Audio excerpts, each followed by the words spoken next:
the year 1843, a man was born who, during his lifetime, was to have a profound effect on millions of people.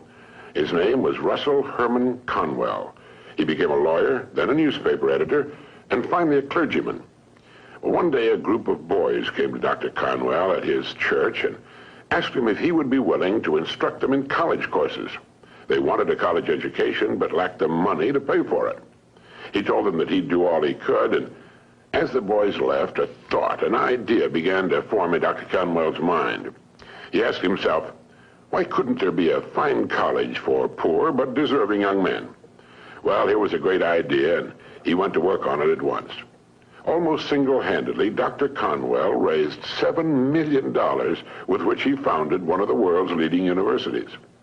And he raised the money by giving more than 6,000 lectures all over the country, and in each one of them, he told the story called Acres of Diamonds. The story was the account of an African farmer who heard tales about other settlers who had made millions by discovering diamond mines. And these tales so excited the farmer that he could hardly wait to sell his farm and search for diamonds himself. So he sold his farm and spent the rest of his life wandering the vast African continent, searching unsuccessfully for the gleaming gems which brought such high prices on the markets of the world. Finally, in a fit of despondency, broke and desperate, as I remember the story, he threw himself into a river and drowned. Now, meanwhile, the man who had bought his farm one day found a large and unusual stone in a stream which cut through the property. And the stone turned out to be a great diamond of enormous value. And he then discovered that the farm was covered with them, and it was to become one of the world's richest diamond mines. The first farmer had owned literally acres of diamonds, but had sold them for practically nothing in order to look for them elsewhere. If he'd only taken the time to study and prepare himself, to learn what diamonds looked like in their rough state, and had first thoroughly explored the land he owned, he would have found the millions he sought right on his own property. The thing about this story that so profoundly affected Dr. Conwell and subsequently millions of others was the idea that each of us is, at this moment, standing in the middle of his own acres of diamonds. If we will only have the wisdom and patience to intelligently and effectively explore the work in which we're now engaged, we'll usually find that it contains the riches we seek, whether they be financial or intangible or both. There's nothing more pitiful to my mind than the person who wastes his life running from one thing to another, forever looking for the pot of gold at the end of the rainbow, and never staying with one thing long enough to find it. No matter what your goal may be, perhaps the road to it can be found in the very thing in which you're now engaged. You see, the average man believes some businesses are better than others, instead of realizing the truth that there are no bad businesses. There are just those people who don't know enough to see the opportunities in the work they're in. No matter what our work happens to be, it's our business. We're the manager. If there seems to be no future or opportunity in it, it isn't always because it's not there, but perhaps only because we can't see it. A farmer once poked a tiny pumpkin into an empty jug. The pumpkin grew until it completely filled the jug and could grow no more. When the farmer broke the glass, he had a pumpkin exactly the size and shape of the jug. If we're not careful, each of us can do a similar thing. We can mistakenly poke ourselves into jugs that limit our growth. But it is we who do the poking, not the job, not the company, nor the territory, nor the economy, nor the times. We do it. People who become outstanding at their work are those who see their work as an opportunity for growth and development, and who prepare themselves for the opportunities which surround them every day. Preparation is the key. This means becoming so good, so competent at what we're now doing, we will actually force the opportunities we seek to come our way. It takes imagination, creative imagination, to know that diamonds don't look like diamonds in their rough state, nor does a pile of iron ore look like iron or steel.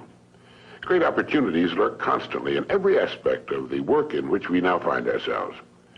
In order to begin prospecting your acres of diamonds, start to develop a faculty called intelligent objectivity, the ability to stand off and look at your job as a stranger might, a stranger who considers your pasture greener than his own. To do this, start at the beginning. Within the framework of what industry or profession does your job fall? Do you know all you can know about your industry? How did it begin? Why did it begin? Who started it and when? What's your industry's annual dollar volume? How fast has it grown during the past 20 years? What's its projected growth during the next 10 years? In short, start now to become a student of your industry. You'll be amazed at the results. In 5 years or less, you can become a national expert in your field. And it's the experts who write their own tickets in life. Surveys indicate that the great majority of people seem to look at their jobs as being as far as they can go, as the end of the line. They need to realize how really desperately an expanding and dynamic industry needs and seeks the uncommon person who is prepared to share in its growth, how richly it will reward this person of vision and action. On the other hand, those who are not preparing and growing are not just standing still. In relation to their industry, they're going backwards. So ask yourself, do I know as much about my job and my industry as a good doctor or lawyer knows about his job, his profession? You should, you know. This is the attitude of the person who wants to become a professional at what he does for a living. It's far more fun, many times more rewarding and interesting, and the real pro can ride out occasional storms in the economic seas in a safe boat built of research and preparation. In order to become a professional in a world of amateurs, we need to study 3 important subjects. 1, our company and the industry in which it operates. 2, our job and perhaps the next step upward in our career. And 3, we need to study people, since successfully serving and getting along with people will determine our success or failure. These are 3 subjects on which you can gradually build a fine home library. Your bookstore clerk will help you find the right books if you will tell him what you want to know. Frequently, all you need in order to make an enormous improvement is simply a reminder of things you've known but have forgotten. Perhaps this study and research in your job, your industry, and ways of increasing your service to others sounds like a big job. Well, it is. But it's fascinating, and in the long run, it pays tremendous dividends, builds complete security, and it can be accomplished in an hour a day devoted to reading and making permanent notes. Think of ways and means by which you can increase your contribution to your company, your industry, and those whom you serve. You'll begin to notice a wonderful change in your world. For as ye sow, so shall ye reap. This applies just as much to the family as it does to the breadwinner. The minute you adopt this attitude, you've joined the top 5% of the people of the world. You've virtually removed all competition. You're creating rather than competing. You're affecting life rather than just being affected by it. You're becoming a creator and a giver to life instead of just a receiver. By taking this attitude toward your work, your company, and industry, you're automatically taking care of 2 vital parts of successful living. First, you'll find yourself becoming more interested and enthusiastic about your work and its future, and both interest and enthusiasm are contagious. And second, you're building financial security which will last a lifetime. So keep this thought in mind as often as you can on and off the job. Somewhere in your present work, there lurks an opportunity which will bring you everything you could possibly want for yourself and your family. It will not be labeled opportunity. It will be hidden in common, everyday garments, just as was the hairpin with which a man fashioned the first paperclip, or the dirty drinking glass which triggered the paper cup industry. Now, in closing, here are 12 points to remember. 1, if we'll develop the wisdom and patience to intelligently and effectively explore the work in which we're now engaged, we will very likely find it contains the riches, tangible and intangible, we seek. 2, before we go running off into what we think are greener pastures, let's realize our own pasture is probably unlimited.